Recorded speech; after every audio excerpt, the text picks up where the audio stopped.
Hello विद्यार्थी मित्रों, creative teaching YouTube channel में फरी एक बार आपનું સ્વાગત છે। આજે આપણે ભારતના બંધારણના ઇમ્પોર્ટન્ટ પ્રશ્નો જોવાના છીએ। આ અગાઉ પણ મેં ભારતના બંધારણના ઇમ્પોર્ટન્ટ પ્રશ્નો ચલાવેલા છે। જો તમે એ ન જોયા હોય તો જઈને જોઈ લેજો। અને અન્ય વિષયના પણ મેં આવા જ લેક્ચર લીધેલા છે, એ પણ ન જોયા હોય તો જઈને જોઈ લેજો। તો ચાલો આજનો લેક્ચર ચાલુ કરીએ। એ પહેલા જો તમે મારી ચેનલ પર નવા હોય तो चैनल ने सब्सक्राइब करी बेल आइकन क्लिक कर दीजो અને વિડિયોને લાઈક કરી દેજો અને વધુને વધુ તમારા જેવા મિત્રો સાથે શેર કરી દેજો। તો ચાલો આજનો વિડિયો ચાલુ કરીએ। જોઈએ તો વિશ્વનું સૌથી મોટું બંધારણ કયા દેશનું છે? તો વિશ્વનું સૌથી મોટું બંધારણ ભારત દેશનું છે। તો ભારતીય બંધારણ કેવું છે? તો ભારતીય બંધારણ માન્યતા અને અમાન્યતાનું મિશ્રણ છે। तो भारतीय બંધારણનું સ્વરૂપ કયા પ્રકારનું છે? તો ભારતીય બંધારણ એકીકતા તરફ ઉન્મુખ સંઘાત્મક રાજ્ય વ્યવસ્થા પ્રકારનું છે। તો ભારતીય રાજનીતિ વ્યવસ્થાના સર્વોચ્ચ સ્થાને કોણ છે? તો ભારતીય રાજનીતિ વ્યવસ્થાના સર્વોચ્ચ સ્થાને ભારતનું બંધારણ છે। તો ભારતમાં કયા પ્રકારની શાસન શૈલી વ્યવસ્થા અપનાવવામાં આવી છે? तो भारत में ब्रिटिश संसदीय शासन प्रणाली व्यवस्था अपनाववामां आवी छे। तो भारतना बंधारणमां भारतने शुं दर्शाववामां आव्युं छे? तो भारतना बंधारणमां भारतने राज्यनो बनेलो संघ एटले के यूनियन तरीके दर्शाववामां आव्युं छे। तो भारतना बंधारणना कया भागने બંધારણનો આત્મા કહેવામાં આવે છે? તો ભારતના બંધારણને બંધારણની પ્રસ્તાવના એટલે કે આમુખને બંધારણનો આત્મા કહેવામાં આવે છે। તો અત્યાર સુધી ભારતના બંધારણની પ્રસ્તાવના એટલે કે આમુખમાં કેટલી વાર સુધારો કરવામાં આવ્યો? તો અત્યાર સુધી ભારતના બંધારણના આમુખમાં એટલે કે પ્રસ્તાવનામાં એક જ વાર સુધારો કરવામાં આવ્યો છે। તો ભારતના બંધારણની પ્રસ્તાવનામાં કયો બંધારણીય સુધારો અને ક્યારે કરવામાં આવ્યો? तो भारतनी બંધારણની પ્રસ્તાવનામાં 42મો બંધારણીય સુધારો 1976 માં કરવામાં આવ્યો। તો 42મો બંધારણીય સુધારા દ્વારા ભારતની બંધારણની પ્રસ્તાવનામાં કયા શબ્દો ઉમેરવામાં આવ્યા? તો 42મા બંધારણીય સુધારા દ્વારા ભારતની બંધારણની પ્રસ્તાવનામાં સમાજવાદ, પંથનિરપેક્ષતા અને અખંડિતતા જેવા શબ્દો ઉમેરવામાં આવ્યા। तो समाजवादનો अर्थ प्रस्तावनामां शुं थाय छे? तो समाजवादनो अर्थ प्रस्तावनामां थाय छे सामाजिक न्याय। तो भारतना બંધારણની પ્રસ્તાવનામાં ભારતને કયા સ્વરૂપે જાહેર કરવામાં આવી છે? તો ભારતના બંધારણની પ્રસ્તાવના એટલે કે આમુખમાં ભારતને લોકશાહી પ્રજાસત્તાક તરીકે જાહેર કરવામાં આવી છે।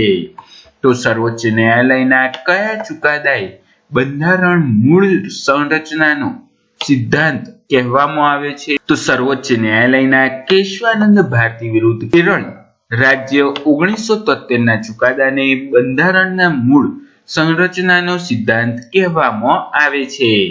તો ગણતંત્ર અર્થાત કેવા પ્રકારના રાજ્યો? તો ગણતંત્ર અર્થાત એવું રાજ્ય જ્યાં રાષ્ટ્ર અધ્યક્ષ વંશાનુપાત ન હોય। तो भारतना બંધારણની પ્રસ્તાવનામાં સૌપ્રથમ સુધારો ક્યારે કરવામાં આવ્યો? તો ભારતની બંધારણની પ્રસ્તાવના એટલે કે આમુખમાં એક જ વખત સુધારો કરવામાં આવે છે અને તે છે ઈસવીસન 1976 અને 42મો બંધારણીય સુધારો કરવામાં આવ્યો હતો। તો ભારતીય બંધારણનો સ્વીકાર ક્યારે કરવામાં આવ્યો?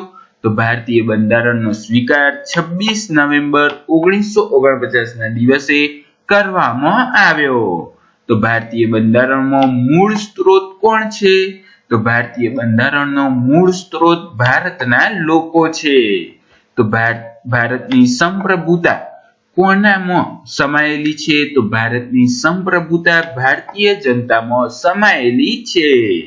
तो भारत में બંધારણની પ્રસ્તાવના મુજબ ભારતમાં કયા પ્રકારની લોકશાહી વ્યવસ્થા અપનાવવામાં આવી છે? તો ભારતના બંધારણની પ્રસ્તાવના એટલે કે આમુખ મુજબ ભારતમાં પ્રજાસત્તાક લોકશાહી વ્યવસ્થા અપનાવવામાં આવી છે। ભારતના બંધારણનો અમલ ક્યારથી થયો? તો ભારતના બંધારણનો અમલ 26 જાન્યુઆરી 1950 થી થયો. તો કયા વર્ષે ભારત સંપ્રભુત્વ સંપન્ન લોકશાહી પ્રજાસત્તાક રાજ્ય બન્યું? તો ઈસવીસન 1950 ના વર્ષે ભારત સંપ્રભુત્વ સંપન્ન લોકશાહી પ્રજાસત્તાક રાજ્ય બન્યું. તો સામાજિક સમાનતાનો અર્થ શું છે? તો સામાજિક સમાનતાનો અર્થ છે સામાજિક ભેદભાવનો અભાવ. તો ભારતના બંધારણની પ્રસ્તાવના મુજબ ભારતનું બંધારણ કોના દ્વારા ભણાવવામાં આવ્યું અને સ્વીકારવામાં આવ્યું છે? તો ભારતના બંધારણની પ્રસ્તાવના મુજબ એટલે કે આમુખ મુજબ ભારતનું બંધારણ ભારતના લોકો દ્વારા બનાવવામાં આવ્યું છે અને તેને સ્વીકારવામાં આવ્યું છે. તો પંથ નિરપેક્ષતાનો અર્થ શું થાય છે? તો પંથ નિરપેક્ષ એટલે બધા જ ધર્મોને સમાન ગણતી અને તેનું મહત્વ સ્વીકારવું. તો બંધારણ સભામાં રજૂ થયેલો ઉપદેશ્ય પ્રસ્તાવ પછીથી ભારતના બંધારણનો કયો ભાગ બન્યું? તો બંધારણ સભામાં રજૂ થયેલો ઉપદેશ્ય પ્રસ્તાવ પછીથી ભારતમાં બંધારણની પ્રસ્તાવના એટલે કે આમુખ તરીકેનો ભાગ બન્યું. તો ભારતના બંધારણની પ્રસ્તાવનાની કઈ બાબત વ્યક્ત નાગરિકોને મત આપવાનો અધિકાર આપે છે? તો ભારતના બંધારણની પ્રસ્તાવનાની લોકશાહી એટલે કે લોકતંત્રાત્મક વ્યસ્ત નાગરિકોને મતાધિકાર આપવાનો અધિકાર આપે છે. તો ભારતના બંધારણમાં ન્યાયનો સિદ્ધાંત શામાંથી લેવામાં આવે છે? તો ભારતના બંધારણમાં ન્યાયનો સિદ્ધાંત 1917 ની રશિયન ક્રાંતિમાંથી લેવામાં આવ્યો છે.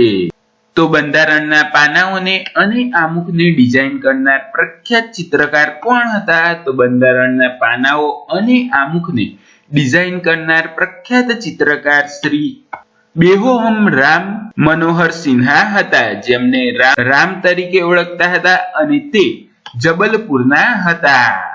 તો અનુચ્છેદ 1 મુજબ ભારત શું છે? તો અનુચ્છેદ 1 મુજબ ભારત એ રાજ્યનો બનેલો સંઘ છે. તો અનુચ્છેદ 1 મુજબ દેશનું નામ શું છે? તો અનુચ્છેદ 1 મુજબ દેશનું નામ ભારત અર્થાત ઇન્ડિયા છે. તો ભારતના બંધારણનો અનુચ્છેદ 1 ભારતની વ્યાખ્યા કઈ રીતે આપવામાં આવી છે? તો ભારતના બંધારણમાં અનુચ્છેદ 1 માં ભારતની વ્યાખ્યા રાજ્યનો બનેલો સંઘ એટલે કે યુનિયન તરીકે આપવામાં આવી છે. તો ભારત સંઘમાં કોઈ નવા રાજ્ય પ્રદેશ સમાવેશ કરવાનો અધિકાર કોની પાસે છે? તો ભારત સંઘમાં કોઈ નવા રાજ્ય કે પ્રદેશને સમાવિષ્ટ કરવાનો અધિકાર સંસદ પાસે છે. તો બંધારણના કયા અનુચ્છેદ મુજબ બહારના રાજ્યોને ભારત સંઘ સાથે જોડી શકાય? તો બંધારણના અનુચ્છેદ 2 મુજબ બહારના રાજ્યોને ભારત સંઘમાં જોડી શકાય. ભારત સંઘમાં આવેલા કોઈ રાજ્યના નામમાં પરિવર્તન કરવાનો અધિકાર કોનો છે? તો ભારત સંઘમાં આવેલા કોઈ રાજ્યના નામમાં પરિવર્તન કરવાનો અધિકાર સંસદનો છે. તો બંધારણના કયા અનુચ્છેદ મુજબ ભારતીય સંઘના નવા રાજ્યોના નિર્માણ અને વર્તમાન રાજ્યોના ક્ષેત્ર સીમા અને નામોમાં પરિવર્તન કરી શકાય? તો બંધારણના અનુચ્છેદ 3 મુજબ ભારતીય સંઘના નવા રાજ્યોના નિર્માણ અને વર્તમાન રાજ્યોના ક્ષેત્ર સીમા અને નામોમાં પરિવર્તન કરી શકાય. તો ભારત સંઘમાં કોઈ પણ રાજ્યની સીમા ક્ષેત્ર અને નામમાં ફેરફાર કરવાની સત્તા કોની છે? તો ભારત સંઘમાં કોઈ પણ રાજ્ય સીમા ક્ષેત્ર અને નામમાં ફેરફાર કરવાની સત્તા સંસદની છે. તો ભારત સંઘમાં કોઈ પણ સીમા ક્ષેત્ર નામમાં ફેરફાર કરતા પહેલા સંસદે કોની પૂર્વ મંજૂરી લેવી આવશ્યક છે? તો ભારત સંઘમાં કોઈ પણ સીમા ક્ષેત્ર નામમાં ફેરફાર કરતા પહેલા સંસદે રાષ્ટ્રપતિની મંજૂરી લેવી આવશ્યક છે. તો અનુચ્છેદ 1 મુજબ ભારતના રાજ્ય ક્ષેત્રને કેટલા ભાગમાં વહેંચવામાં આવ્યું છે? તો અનુચ્છેદ 1 મુજબ ભારતના રાજ્ય ક્ષેત્રને 3 ભાગમાં વહેંચવામાં આવ્યું છે. તો આઝાદી સમયે 500 થી વધુ રજવાડાઓએ ભારતમાં સમાવવા માટે કોને અગત્યનો ભાગ ભજવ્યો હતો? તો આઝાદી સમયે 500 થી વધુ રજવાડાઓને ભારતમાં સમાવવા માટે સરદાર વલ્લભભાઈ પટેલ અને વીપી મેનને અગત્યનો ભાગ ભજવ્યો હતો. તો આઝાદી પછી રજવાડાઓના ભારતના વિલીનીકરણ માટે વલ્લભભાઈ પટેલની આગેવાનીમાં કયા મંત્રાલયની સ્થાપના કરવામાં આવી અને કઈ કૂટનીતિ અપનાવવામાં આવી?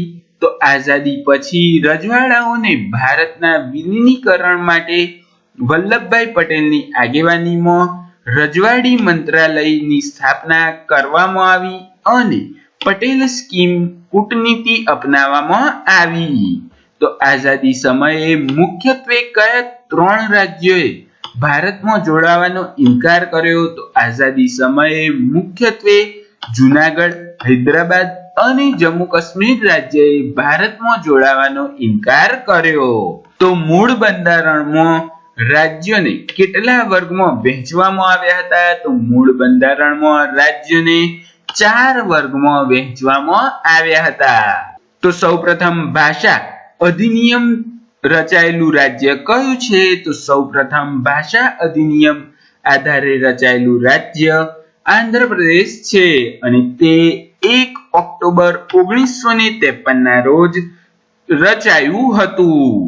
તો ભાષા આધારિત રાજ્યની વિચારણા માટે સૌપ્રથમ કયું આયોગ અને ક્યારે રચવામાં આવ્યું? તો ભાષા આધારિત રાજ્યોની રચના અને વિચારણા માટે સૌપ્રથમ એસ.કે. ઘર આયોગ 1948માં રચવામાં આવ્યું. તો જેવીપી સમિતિની રચના ક્યારે કરવામાં આવી? તો જેવીપી સમિતિની રચના ઈસવીસન 1948માં કરવામાં આવી. તો જેવીપી સમિતિમાં કોણ હતા? તો જેવીપી સમિતિમાં જવાહરલાલ નહેરુ, વલ્લભભાઈ પટેલ અને પટ્ટાભી સીતારામૈયા હતા. તો અલગ તેલંગાણુ રાજ્ય આધારિત રાજ્ય આંદોલન દરમિયાન કયા ગાંધીવાદી નેતાનું 56 દિવસની ભૂખ હડતાલ બાદ અંતે મૃત્યુ થયું હતું? તો અલગ તેલુગુ ભાષા આધારિત રાજ્યના આંદોલન દરમિયાન પોટ્ટી શ્રીરામુલુ ગાંધીવાદી નેતાનું 56 દિવસની ભૂખ હડતાલના અંતે મૃત્યુ થયું હતું. તો રાજ્ય પુનર્ગઠન આયોગની રચના ક્યારે કરવામાં આવી? તો રાજ્ય પુનર્ગઠન આયોગની રચના ઈસવીસન 1953માં કરવામાં આવી. તો રાજ્ય પુનર્ગઠન આયોગની અધ્યક્ષતા કોને કરી? તો રાજ્ય પુનર્ગઠન આયોગની અધ્યક્ષતા જસ્ટિસ ફઝલ અલીએ કરી. તો રાજ્ય પુનર્ગઠન આયોગ અધિનિયમ 1956 પછી રાજ્ય અને કેન્દ્ર શાસિત પ્રદેશોની સંખ્યા કેટલી હતી?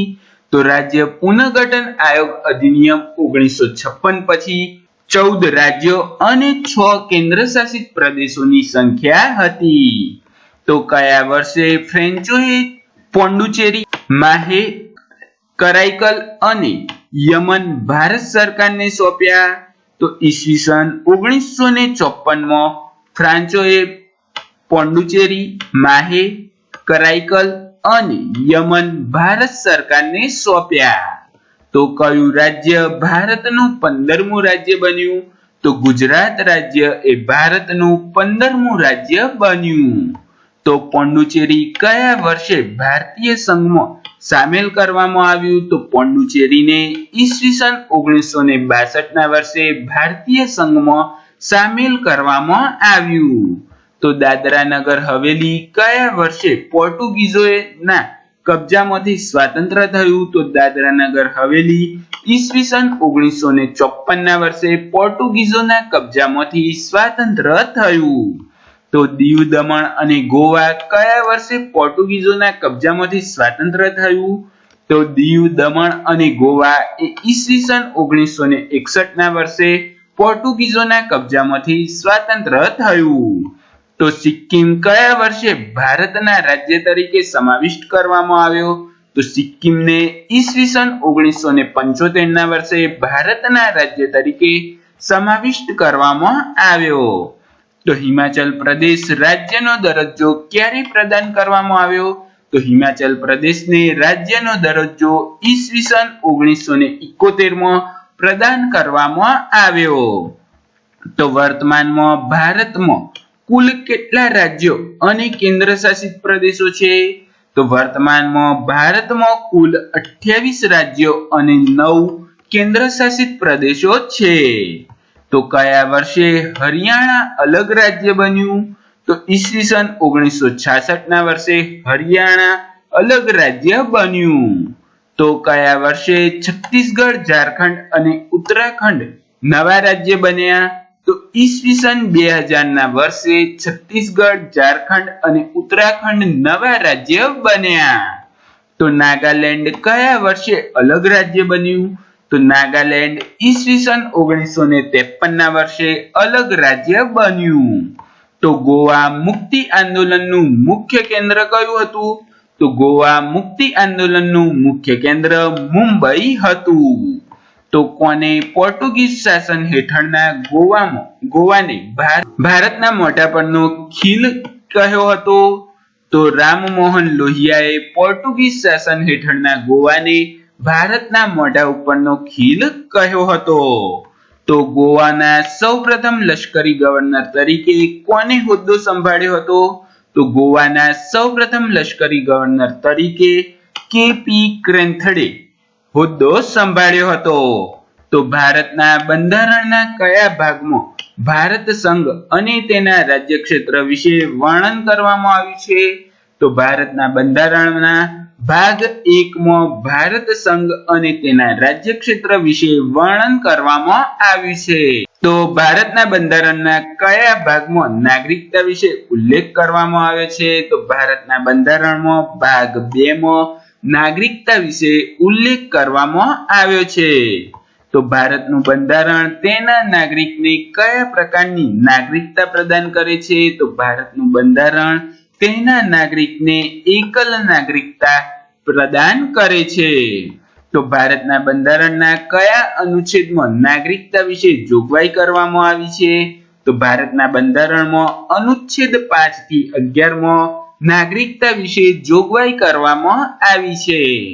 તો કયા અનુચ્છેદ અંતર્ગત નાગરિકતા અંગે કાયદો બનાવવાની શક્તિ સંસદને પ્રાપ્ત છે? તો અનુચ્છેદ 11 અંતર્ગત નાગરિકતા અંગેનો કાયદો બનાવવાની શક્તિ સંસદને પ્રાપ્ત છે. તો ભારતના બંધારણના કયા અનુચ્છેદમાં મૂળભૂત અધિકારો માત્ર ભારતીય નાગરિકોને જ પ્રાપ્ત છે, વિદેશીઓને નહીં? તો ભારતના બંધારણના અનુચ્છેદ 15, અનુચ્છેદ 16, અનુચ્છેદ 19, અનુચ્છેદ 29 અને અનુચ્છેદ 30 ના મૂળભૂત અધિકારો માત્ર ભારતીય નાગરિકોને જ પ્રાપ્ત છે, વિદેશીઓને નહીં. તો ભારતીય નાગરિકતા પ્રાપ્ત કરવા અને ગુમાવી દેવા વિષય કયા કાયદા સવિસ્તાર ચર્ચા કરવામાં આવી છે? તો ભારતીય નાગરિકતા પ્રાપ્ત કરવા અને ગુમાવી દેવા વિષયમાં નાગરિકતા અધિનિયમ 1955 ના કાયદામાં સવિસ્તાર ચર્ચા કરવામાં આવી છે. તો ભારતીય એકલ નાગરિકતાનો સિદ્ધાંત કયા દેશ પાસેથી લેવામાં આવ્યો છે? તો ભારતમાં એકલ નાગરિકતાનો સિદ્ધાંત બ્રિટન દેશ પાસેથી લેવામાં આવ્યો છે. તો કેટલા વર્ષો સુધી સતત બહાર રહેવા પર નાગરિકતા સમાપ્ત થઈ જાય છે? તો 7 વર્ષ સુધી સતત બહાર રહેવા પર નાગરિકતા સમાપ્ત થઈ જાય છે. તો વર્તમાનમાં કોને ભારત સરકાર દ્વારા બેવડી નાગરિકતા આપવામાં આવી છે? તો વર્તમાનમાં OCI એટલે કે પ્રવાસી ભારતીય નાગરિકતાને ભારત સરકાર દ્વારા બેવડી નાગરિકતા આપવામાં આવી છે. તો મૂળભૂત ફરજો માત્ર કોને લાગુ પડે છે? તો મૂળભૂત ફરજો માત્ર ભારતીય નાગરિકને લાગુ પડે છે. તો ભારતના બંધારણના કયા ભાગમાં મૂળભૂત અધિકારોની ચર્ચા કરવામાં આવી છે? તો ભારતના બંધારણના ભાગ 3 માં મૂળભૂત અધિકારોની ચર્ચા કરવામાં આવી છે. તો ભારતના બંધારણના કયા અનુચ્છેદો માં મૂળભૂત અધિકારો અંગે જોગવાઈ કરવામાં આવી છે? તો ભારતના બંધારણના અનુચ્છેદ 12 થી અનુચ્છેદ 35 માં મૂળભૂત અધિકારો અંગેના જોગવાઈઓ કરવામાં આવી છે. તો ભારતના બંધારણના કયા ભાગને ભારતનો મેગ્ના કાર્ટા કહેવામાં આવે છે? તો ભારતના બંધારણનો ભાગ 3 ને ભારતનો મેગ્ના કાર્ટા કહેવામાં આવ્યો છે. તો સૌપ્રથમ કયા દેશે મૂળભૂત અધિકારો બંધારણમાં સ્થાન આપ્યું હતું? તો સૌપ્રથમ ફ્રાન્સ દેશે મૂળભૂત અધિકારોને બંધારણમાં સ્થાન આપ્યું હતું. તો ભારતના બંધારણ દ્વારા ભારતના લોકોને કુલ કેટલા મૂળભૂત અધિકારો પ્રદાન કરવામાં આવ્યા છે?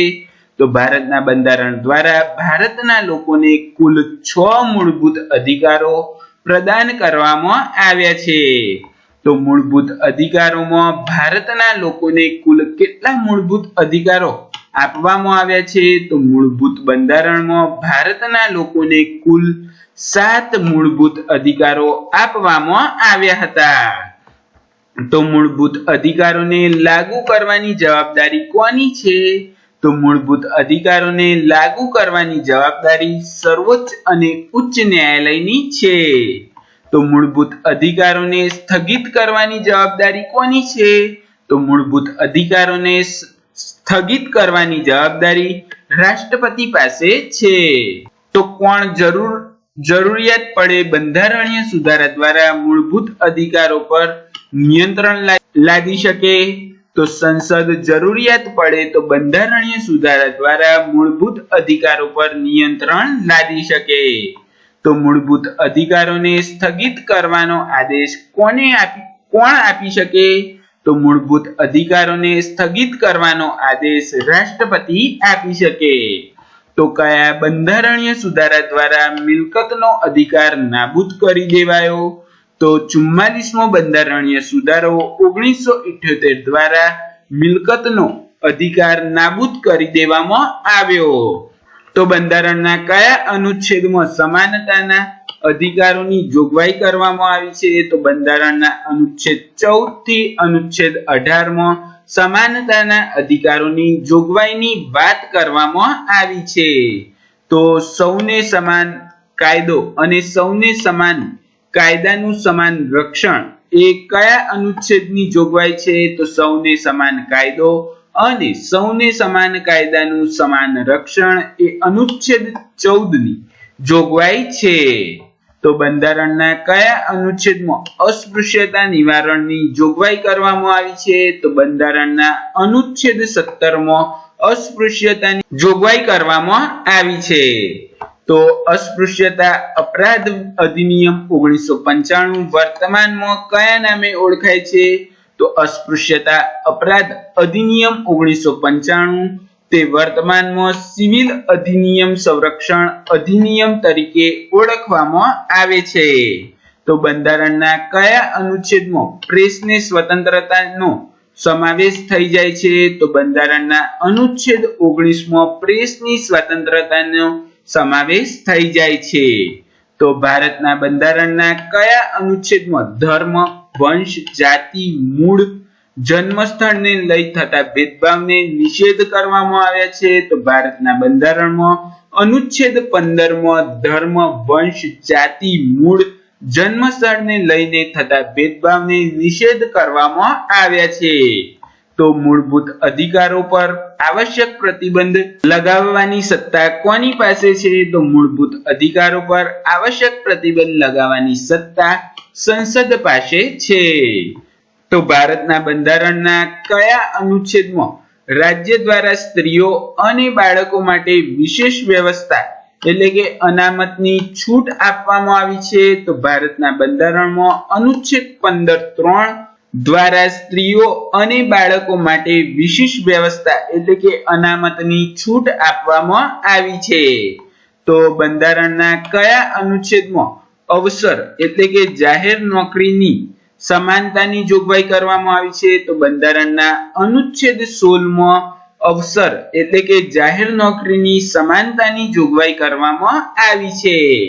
તો બંધારણના કયા અનુચ્છેદમાં ઇલકાબોની નાબૂદી ની જોગવાઈ કરવામાં આવી છે તો બંધારણ અનુચ્છેદ 18 માં ઇલકાબોની નાબૂદીની જોગવાઈ કરવામાં આવી છે તો બંધારણના કયા અનુચ્છેદમાં અનુસૂચિત જાતિ અને અનુસૂચિત જનજાતિને નોકરી અને બઢતીમાં અનામત આપવાની છૂટ આપવામાં આવી છે તો બંધારણના અનુચ્છેદ 16(4) માં અનુસૂચિત જાતિ અને અનુસૂચિત જનજાતિને નોકરી અને બઢતીમાં અનામત આપવાની છૂટ આપવામાં આવી છે તો કયા બંધારણીય સુધારા દ્વારા અનુસૂચિત જાતિ અને અનુસૂચિત જનજાતિની બઢતી ચાલુ રાખવામાં આવી છે તો 77મો બંધારણીય સુધારો 1995 દ્વારા અનુસૂચિત જાતિ અને અનુસૂચિત જનજાતિની બઢતી અનામત ચાલુ રાખવામાં આવી છે તો સામાજિક અને શૈક્ષણિક પછાત વર્ગોને અનામત અંગે કયા આયોગનો ચુકાદો જાણીતો છે તો સામાજિક અને શૈક્ષણિક રીતે પછાત વર્ગોને અનામત અંગે મંડલ આયોગ એટલે કે ઇન્દિરા સહાય કેસ આયોગનો ચુકાદો જાણીતો છે તો બંધારણના કયા અનુચ્છેદમાં વાણી અને અભિવ્યક્તિની સ્વતંત્રતાની જોગવાઈ છે તો બંધારણના અનુચ્છેદ 19(1) માં વાણી અને અભિવ્યક્તિની સ્વતંત્રતાની જોગવાઈ છે તો બંધારણના કયા અનુચ્છેદોમાં સ્વતંત્રતાના અધિનિયમની ચર્ચા કરવામાં આવી છે તો બંધારણના અનુચ્છેદ 19 થી અનુચ્છેદ 22 માં સ્વતંત્રતા અધિનિયમની ચર્ચા કરવામાં આવી છે તો બંધારણના કયા અનુચ્છેદમાં શોષણ વિરોધી અધિકારોની ચર્ચા કરવામાં આવી છે તો બંધારણના અનુચ્છેદ 23 અને 24 માં શોષણ વિરોધી અધિકારોની ચર્ચા કરવામાં આવી છે તો સ્વતંત્રતાના અધિકારમાં અનુચ્છેદ 19 માં કુલ કેટલા પ્રકારની સ્વતંત્રતાઓ આપવામાં આવી છે તો સ્વતંત્રતાના અધિકારમાં અનુચ્છેદ 19 માં કુલ 6 પ્રકારની સ્વતંત્રતાઓ આપવામાં આવી છે તો ભારતના બંધારણના કયા અનુચ્છેદમાં જીવન જીવવાના અધિકારની ચર્ચા કરવામાં આવી છે તો ભારતના બંધારણમાં અનુચ્છેદ 21 માં જીવન જીવવાના અધિકારની ચર્ચા કરવામાં આવી છે તો ભારતના બંધારણનો કયો અનુચ્છેદ બાળકોના શોષણથી સંબંધિત છે તો ભારતના બંધારણનો અનુચ્છેદ 24 એ બાળકોના શોષણથી સંબંધિત છે તો બંધારણના કયા અનુચ્છેદમાં સભા સંમેલન ભરવાની સ્વતંત્રતા હથિયાર વિના આપવામાં આવી છે તો બંધારણના અનુચ્છેદ 19(1) બી માં સભા સંમેલન ભરવાની સ્વતંત્રતા આપવામાં આવી છે પરંતુ હથિયાર વિના તો કયા અનુચ્છેદ 19 ના કયા બંધારણીય સુધારા દ્વારા કઈ સ્વતંત્રતા ઉમેરવામાં આવી તો અનુચ્છેદ 19 માં 97મો બંધારણીય સુધારો 2011 દ્વારા સહકારી મંડળીની રચનાની સ્વતંત્રતા ઉમેરવામાં આવી તો ભારતના બંધારણના કયા અનુચ્છેદમાં 6 થી 14 વર્ષના બાળકો માટે શિક્ષણનો અધિકાર આપવામાં આવ્યો છે તો ભારતના બંધારણમાં અનુચ્છેદ 21(a) માં 6 થી 14 વર્ષના બાળકો માટે શિક્ષણનો અધિકાર આપવામાં આવ્યો છે તો કયા બંધારણીય સુધારા દ્વારા ભારતના બંધારણમાં અનુચ્છેદ 21(a) ઉમેરવામાં આવ્યો તો 86મો બંધારણીય સુધારા 2002 દ્વારા ભારતના બંધારણમાં અનુચ્છેદ 21(a) ઉમેરવામાં આવ્યો તો બંધારણના કયા અનુચ્છેદમાં સંઘ સંગઠન રચવાની સ્વતંત્રતાની જોગવાઈ કરવામાં આવી છે તો બંધારણના અનુચ્છેદ 19(1) માં સંઘ સંગઠન રચવાની સ્વતંત્રતાની જોગવાઈ કરવામાં આવી છે તો ભારતના બંધારણના કયા અનુચ્છેદમાં દોષ સિદ્ધ સંરક્ષણ અંગેની જોગવાઈ કરવામાં આવી છે તો ભારતના બંધારણના અનુચ્છેદ 20 માં દોષ સિદ્ધિમાં સંરક્ષણ અંગેની જોગવાઈ કરવામાં આવી છે તો ભારતના બંધારણના કયા અનુચ્છેદમાં ધરપકડ અને અટકાયત સામે રક્ષણની જોગવાઈ કરવામાં આવી છે તો ભારતના બંધારણના અનુચ્છેદ 22 માં ધરપકડ અને અટકાયત સામે રક્ષણની જોગવાઈ કરવામાં આવી છે તો ભારતના બંધારણ મુજબ કેટલા વર્ષથી ઓછી ઉંમરના બાળકો ખાણ ખનીજના કારખાના જેવા જોખમી સ્થળોએ કામ કરવા પર પ્રતિબંધ મૂકવામાં આવ્યો છે? તો ભારતના બંધારણ મુજબ 14 વર્ષથી ઓછી ઉંમરના બાળકોને ખાણ ખનીજના કારખાના જેવા જોખમી સ્થળોએ કામ કરવા પર પ્રતિબંધ મૂકવામાં આવ્યો છે. તો બંધારણના કયા અનુચ્છેદમાં માનવા દુર્વ્યાપાર અને વેટ પ્રથા પર પ્રતિબંધ મૂકવામાં આવ્યો છે? તો બંધારણ અનુચ્છેદ 23 માનવા દુર્વ્યવહાર અને વેટ પ્રથા પર પ્રતિબંધ મૂકવામાં આવ્યો છે.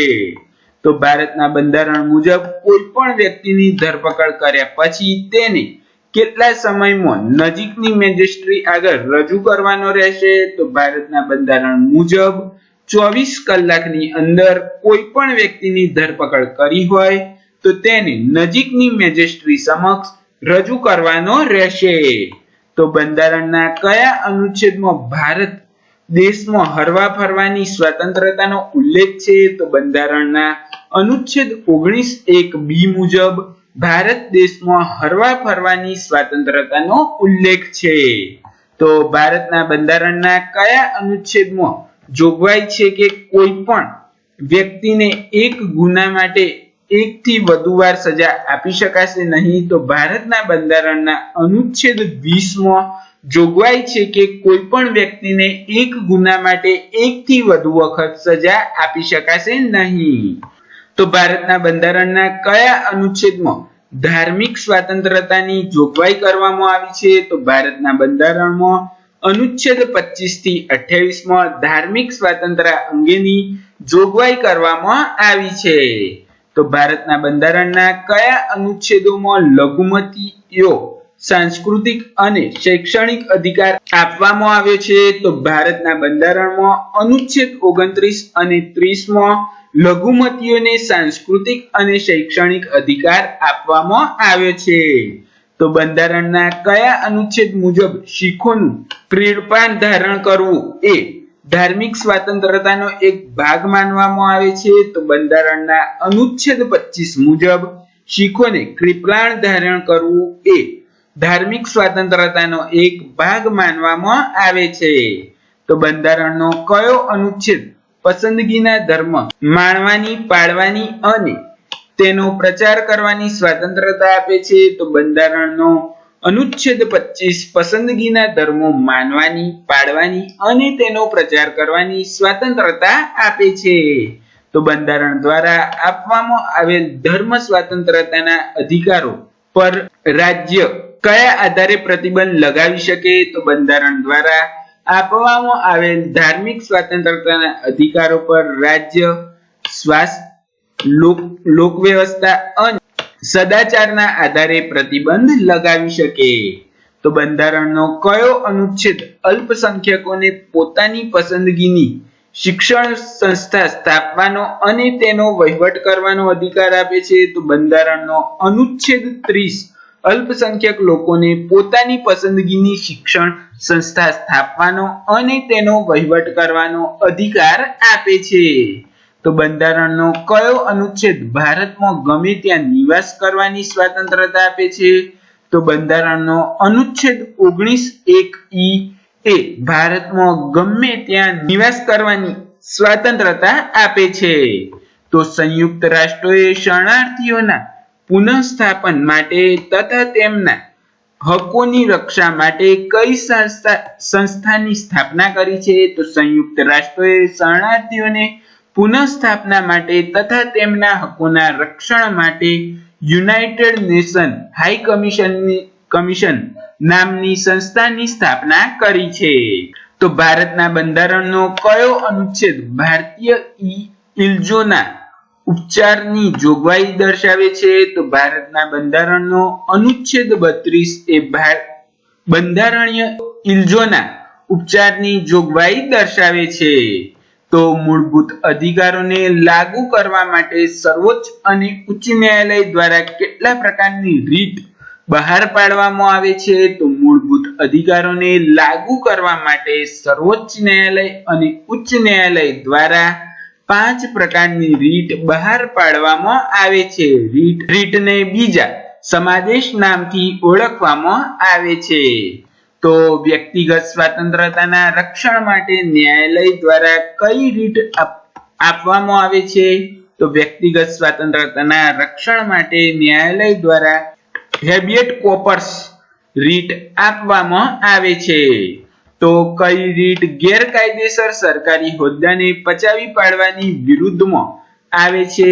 તો કો વોરંટ રીત એ ગેરકાયદેસર સરકારી હોદ્દાને પચાવી પાડવાની વિરુદ્ધમાં આવે છે. તો સંપત્તિનો અધિકાર હવે કયા પ્રકારનો અધિકાર છે? તો સંપત્તિનો અધિકાર હવે કાયદાકીય અધિકાર છે. તો મત આપવાનો અધિકાર એ કયા પ્રકારનો અધિકાર છે? તો મત આપવાનો અધિકાર એ નાગરિક અધિકાર છે. તો બંધારણના કયા અનુચ્છેદમાં સંપૂર્ણ ભારતમાં વ્યવસાય, ધંધો, રોજગાર કરવાની સ્વતંત્રતા આપી છે? તો બંધારણના અનુચ્છેદ 19(1) માં સંપૂર્ણ ભારતમાં વ્યવસાય, ધંધો અને રોજગાર કરવાની સ્વતંત્રતા આપી છે.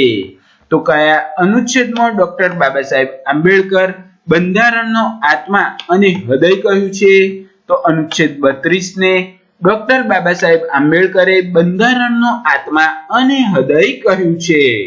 તો કોઈ પણ સાર્વજનિક અધિકારને પોતાના કર્તવ્યનું પાલનને મજબૂર કરવા ન્યાયાલય દ્વારા અપાતી રીત કઈ છે? તો કોઈ પણ સાર્વજનિક અધિકારને પોતાના કર્તવ્યનું પાલન માટે મજબૂર કરવા માટે ન્યાયાલય દ્વારા આપવામાં આવતી રીતને પરમાદેશ કહેવામાં આવે છે.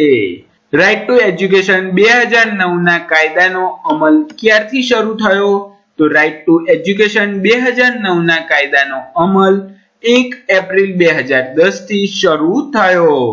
તો માહિતીનો અધિકાર અધિનિયમ 2005 નો અમલ ક્યારથી શરૂ થયો? તો માહિતીનો અધિકાર અધિનિયમ 2005 નો અમલ 12 ઓક્ટોબર 2005 થી શરૂ થયો.